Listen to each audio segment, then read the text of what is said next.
Hello and welcome to the weekend edition of News Showcase. I am Priya, Tamil Nadu's first artificial intelligence news presenter. Scores of people have been killed in an armed assault on a crowded concert hall on the outskirts of Moscow. The FSB Federal Security Service said that over 100 people sustained injuries at the Crocus City Hall. According to reports, the Islamic State faction known as ISIS-K said it carried out the attack. Videos showed terrified spectators at the concert running for cover amidst the sound of gunfire and blasts. A fire that swept through destroyed the roof of the building. Reports said Russia's National Guard is currently in control of the situation and a search is on for the attackers. Experts said the ISIS-K has held a grudge against Russian actions, which it perceived as oppression of Muslims. Chief Minister Arvind Kejriwal has accused a police officer of misbehaving with him while he was being taken to the court on Friday. He made the claim in a petition to Delhi's Rouse Avenue court and demanded that the officer be removed from his security detail. Reports said the officer A.K. Singh was also accused of improper conduct with Delhi's former Deputy Chief Minister Manish Sisodia when he was arrested in the case.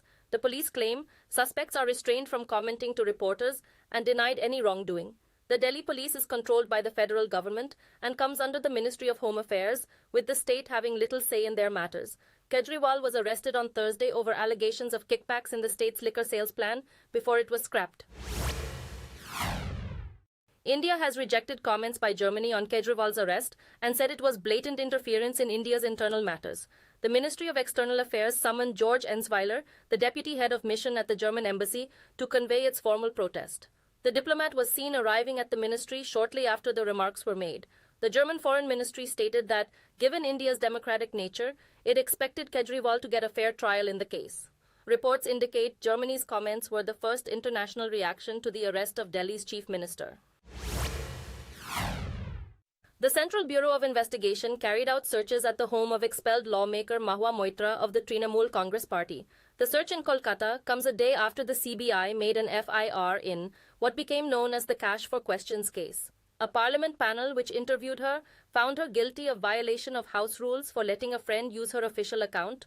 According to the allegations, Moitra allowed a businessman to submit questions to parliament aimed at industrialist Gautam Adani in exchange for expensive gifts. The former MP partially admitted the charges in the row that made headlines for weeks across India last year. She is running for parliament again from the constituency of Krishna Nagar in West Bengal in the polls next month.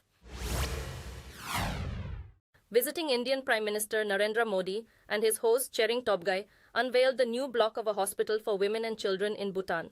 According to the Indian Foreign Ministry, Gyaltsuan Jetsun Pema Wangchok Hospital in the capital Thimphu was fully funded by the Indian government. It has 150 beds and became operational in 2019. The new facility will house state-of-the-art facilities for pediatrics, gynecology, obstetrics, and anesthesiology.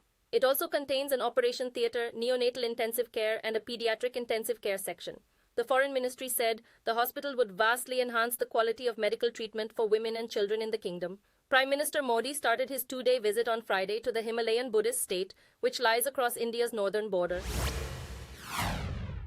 The Maldives, an island nation in the Indian Ocean, has requested India to contemplate a plan for debt forgiveness.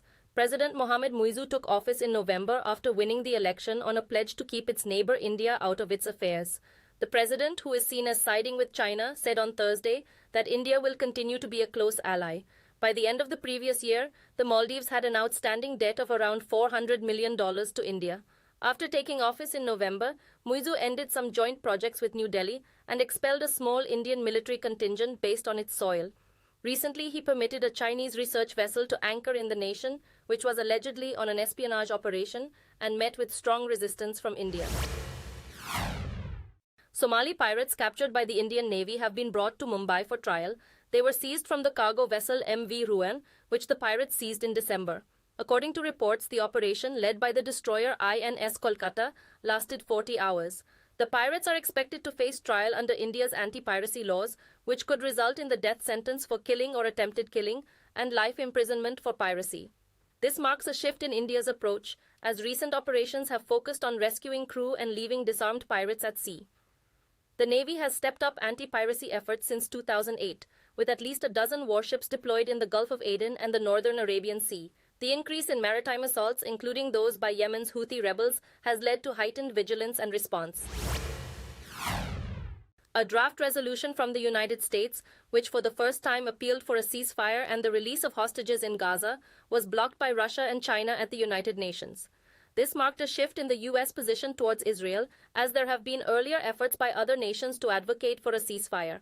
Russia and China exercised their veto power, with Moscow labeling the text as hypocritical.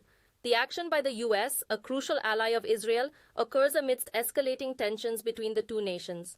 The United States, which is one of the 5 permanent members of the Security Council with veto power, has in the past obstructed resolutions by other nations that demanded a ceasefire in Gaza. Trump Media, which runs the social media platform Truth Social, is on the verge of becoming a publicly traded company. This follows the decision by a majority of Digital World Acquisition Corp shareholders to approve its acquisition on Friday. The move comes as the former U.S. president scrambles for funds to pay a $464 million fraud fine imposed by a court.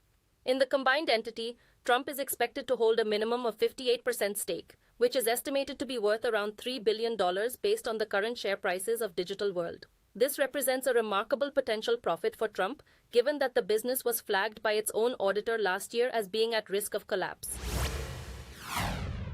Reports say Taiwan has labeled social media platform TikTok as a threat to national security. Taiwan's Digital Affairs Minister Audrey Tang said the Chinese company's ties with foreign adversaries are in line with the viewpoint of the United States, which considers the popular social media platform a potential national security risk. She elaborated that any product that is vulnerable to manipulation by foreign adversaries, whether directly or indirectly, is considered a threat. Recently, the U.S. House of Representatives approved a bill that puts ByteDance, the parent company of TikTok, on the clock to sell its U.S. assets.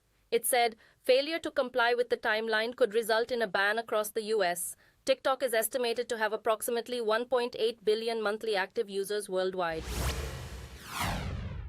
There are indications that German automobile maker Volkswagen may reintroduce its popular Polo models in India with some changes. Despite no immediate relaunch plans, the company hinted at formats like an SUV or an electric vehicle. This aligns with the company's plans to focus on the premium automotive segment and evolving market demands. The success of this strategy is evident in the popularity of recent models like the compact SUV Taycan and the Virtus sedan. The company is unlikely to reintroduce the non-GTI Polo, focusing instead on the growing popularity of compact cars. The new Polo's size, exceeding the 4-meter mark, would require substantial re-engineering to meet regulatory standards, a move seen as economically unviable. Thus, while the Polo's revival holds promise, Volkswagen could focus on innovative solutions based on market trends. People across India are poised to celebrate Holi, the festival of colors which symbolizes joy and victory of good over evil. Workers making the color powder used during the event say the demand is unusually high as India's national elections are only days away. Manufacturers say they make 9 colors in powder and liquid forms, and they do not contain chemicals. The herbal variety of the material is also manufactured.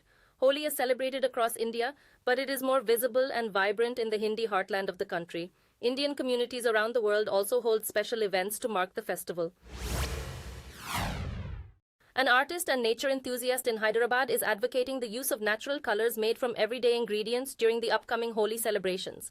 Manya emphasized the accessibility and simplicity of creating eco-friendly colors from items in the kitchen or garden. She shared her experience with natural dyes using ingredients like turmeric, pomegranate peel, and onion skins. She provides easy recipes for creating vibrant hues, such as mixing turmeric with water for yellow, boiling beetroot for red, and juicing spinach or coriander for green. She says natural colors can be combined to create additional shades. The artist's mission is to transform Holi into a celebration that embraces the beauty of nature and spreads happiness through the use of natural colors. Those were the top stories at this hour. Do join us, same time Monday, and have a great weekend.